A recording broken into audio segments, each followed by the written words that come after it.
Hello friends, welcome to KAVISH Cute Kitchen. இது வரைக்கும் நம்ம சேனலை சப்ஸ்கிரைப் பண்ணல அப்படின்னா மறக்காம சப்ஸ்கிரைப் பண்ணிக்கோங்க. பக்கத்துல இருக்க பெல் பட்டனை பிரஸ் பண்ணிக்கோங்க. இன்னைக்கு நம்ம வீடியோல என்ன பார்க்க போறோம் அப்படின்னா இது மாதிரி பேப்பர் A4 ஷீட் வரும் இல்லைங்களா, பண்டில் பேப்பர். அப்பா வந்து நெட் சென்டர் வச்சிருக்காங்க. ஆல்ரெடி ஷாப் வீடியோ போட்டிருக்கேன். ஸோ அந்த இதில் வர இதெல்லாம் நான் எடுத்து வச்சிருவேன். ஸோ இதை எதுக்காக யூஸ் பண்ண போறோம் அப்படின்னு சொல்லிட்டு இப்போ நம்ம பார்க்கலாம். வேஸ்ட் பண்ணாமல் நம்ம யூஸ் பண்ணிடலாம். இது மாதிரி நோட்டுக்கெலாம் வந்து அட்டை போட்டோம் அப்படின்னா ரொம்ப நாளைக்கு இது மாதிரி நோட் வந்து போடும்போது நல்லாயிருக்கும். ப்ரௌன் ஷீட்டை விட இது ரொம்பவே சூப்பராக இருக்கும். ரொம்ப நாளைக்கு கிளியாமல் குழந்தைங்க எவ்வளோ தூரம் யூஸ் பண்ணாலும் கிளியாமல் இருக்கும். ஸோ இப்போ மாதிரி இந்த நோட்டுகளுக்கு எல்லாத்துக்குமே வந்து இந்த இதை வச்சு அட்டை போட போகிறோம். நிறைய குழந்தைங்களுக்கு எப்படி வந்து அட்டை போடுறது அப்படின்றது தெரியல. சின்ன பசங்க இருந்தாங்கன்னா சொல்லி நீங்கள் பார்க்க சொல்லுங்கள். ஸோ அவங்களே போட்டுட்டாங்க அப்படின்னா உங்களுக்கு கொஞ்சம் வேலை மிச்சமாகும். ஸோ அவங்கள பார்க்க சொல்லுங்கள். அவங்களுக்கு நான் செஞ்சு காட்டுறது வந்து ஒரு சின்ன குழந்தைங்களுக்கு, தெரியாதவங்களுக்கு தான். தெரிஞ்சவங்களுக்கு ஓகே, தெரியாத பசங்க இதை பார்த்து தெரிஞ்சுக்கிட்டோம் அப்படின்றதுக்காக தான் இந்த வீடியோ போட்டிருக்கேன். ஸோ பார்க்கலாம் வாங்க. இப்போ பேப்பர் வந்து இது மாதிரி நமக்கு பண்டிலில் வர பேப்பர் வந்து இது மாதிரி இருக்கும். இது வந்து எடைக்கு கூட போகாதுங்க. ஜஸ்ட் இது வந்து வேஸ்ட்டு தான், சும்மா குப்பையில் தான் தூக்கி போடுவாங்க.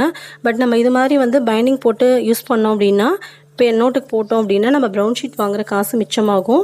ஸோ இதில் நம்ம எப்படி போடுறது அப்படின்னு சொல்லிட்டு பார்க்கலாம். இது மாதிரி நமக்கு கலர் கலராக கிடைக்கும். நம்ம என்ன கம்பெனி பிராண்டு வாங்குகிறோமோ அந்த பேப்பர் வந்து நமக்கு கிடைக்கும்.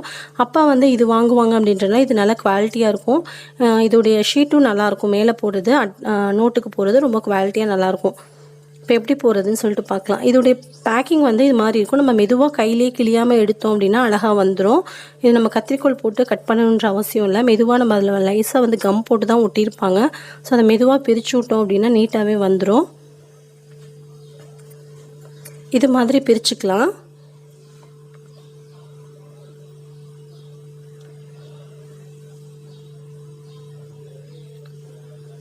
அவ்வளோதான். இந்த சைடெல்லாம் எடுத்து விட்டோம் அப்படின்னா வந்துடும். இது மாதிரி நல்லா விரிச்சு வச்சுக்கலாம். இந்த ஒயிட் கலர் பக்கம் வந்து நம்ம வேணும் அப்படின்னா கூட ஃபுல்லாக ஒயிட் ஷீட் மாதிரி போட்டுக்கலாம். பட் வந்து இந்த சைடு வந்து தண்ணி பட்டா நினைஞ்சிடும். ஸோ அதுக்காக நம்ம இதை வந்து வெளிப்பக்கமாக வச்சோம் அப்படின்னா தண்ணி பட்டா கூட நினையாது. இதை உள்பக்கமாக வச்சுக்கலாம் ஒயிட் கலரை.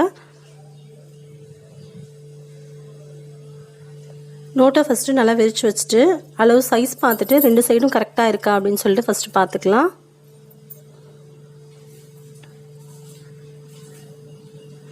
இது வந்து உங்களுக்கு நல்லா இருக்காது அப்படின்னு நினச்சிங்கன்னா நீங்கள் கொஞ்சம் சின்னதாக கூட நீங்கள் கட் பண்ணிக்கோங்க, வேணுன்ற சைஸ்க்கு கூட.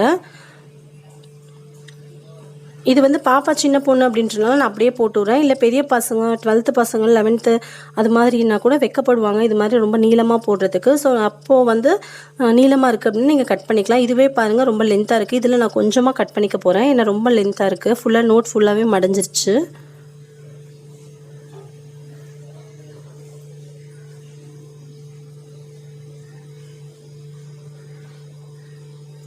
இப்போது இந்த ரெண்டு பக்கமும் வந்து சரிசமமாக இருக்கான்னு சொல்லி வச்சுட்டு நல்லா மடிப்பு மாதிரி நல்லா வச்சு ஃபினிஷ் பண்ணி விட்றணும்.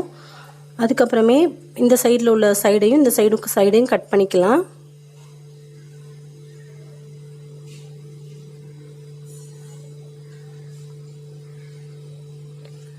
நமக்கு இந்த இடத்தோட எண்டு வந்து நல்லா கிளியராக தெரியும். ஸோ அந்த இடத்துக்கிட்ட வச்சு நம்ம கத்திரிக்கோல் வச்சு கட் பண்ணிக்கலாம். இந்த ஷேப்லையும் சேம் இந்த சைடு பக்கத்தில் வந்து இந்த இதை பிடிச்சிட்டு இந்த சைடாக வச்சு இந்த சைட்லேயும் பார்த்தீங்க அப்படின்னா தெரியும், கிட்டத்தட்ட ஒரு W ஷேப்புக்கு கிடைக்கும். இப்போ இதில் வர பேப்பர் வந்து உள்ளார வச்சு விட்டிங்க அப்படின்னா இன்னும் கொஞ்சம் நோட்டு ஸ்ட்ராங்காக இருக்கும்.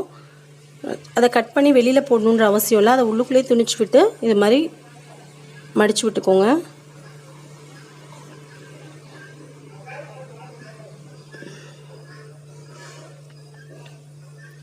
இந்த சைடு வரதையும் உள்ளுக்குள்ளே லேசாக துணிச்சு விட்டு இதையும் மடித்து விட்டுக்கலாம்.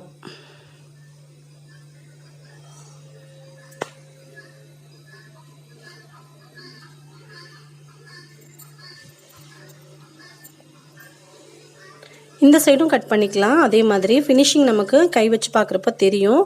ஸோ அதே மாதிரி இந்த சைடும் மடித்து விட்டுக்கலாம். இந்த சைடு நீளமாக இருக்குது பரவாயில்ல அப்படின்னு சொல்லிட்டு விட்டுட்டேன். பாப்பாவுக்கு தான் அப்படின்றனா ஒன்றும் பிரச்சனை இல்லை. நீங்கள் வேணும் அப்படின்னா நீங்கள் அந்த நடுவில் உள்ள பகுதியை கொஞ்சமாக கட் பண்ணிக்கோங்க. உள்ளுக்குள்ளே நீளமாக இருக்குது இல்லைங்களா, அதை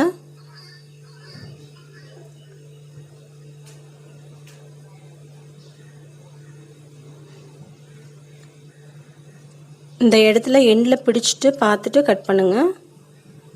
அதிகமாக கட் பண்ணிக்க அப்படின்னா அசிங்கமாக இருக்கும். இப்போ இதுலேயே வந்து ஒரு சின்னதாக துண்டு மாதிரி ஒரு பேப்பர் வருது. இந்த பேப்பர் இருக்கு இல்லைங்களா, இதை லேஸாக உள்ளார வச்சு மடிச்சு விட்டோம் அப்படின்னா இன்னும் கொஞ்சம் ஸ்டிப் அந்த இடம் பிடிக்கும்போது நல்லா ஸ்டிஃபாக இருக்கும்.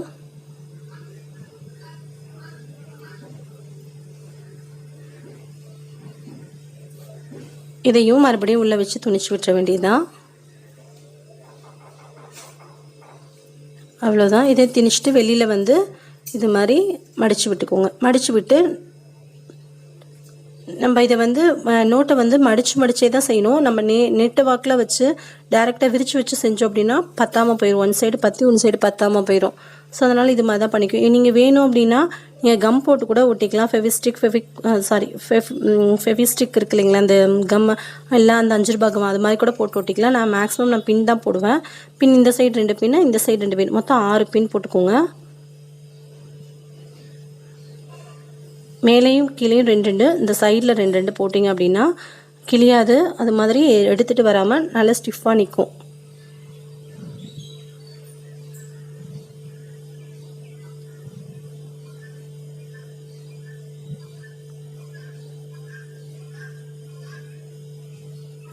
அவ்வளோதான். ரொம்ப ஃபியூ மினிட்ஸில் சீக்கிரமாக வந்து ஒரு பேப்பர் நம்ம தேவையில்லை அப்படின்னு சொல்லி தூக்கி போடுற ஒரு A4 ஷீட்டோட ரோல் பைண்டிங் அந்த பேப்பர் வந்து நம்ம போட்டு ஒரு நோட்டு கட்டை போட்டு முடிச்சிட்டோம். இதில் வந்து தண்ணி பட்டுச்சு அப்படின்னா கூட நினையாது.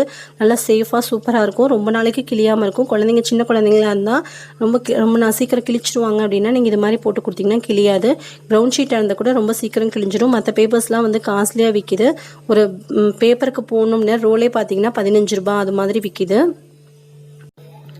ஸோ நம்ம 15 ரூபா போட்டு தரது பெரிய விஷயம் கிடையாதுங்க. ஒரு 3 மாதத்துக்கு அப்புறம் பார்த்தீங்கன்னா நோட்டு தூக்கி போடுற மாதிரி ஆகிடுது. இப்போலாம் வந்து யூஸ் அண்ட் த்ரோ மாதிரி ஆகிடுச்சு படிப்பு விஷயம்.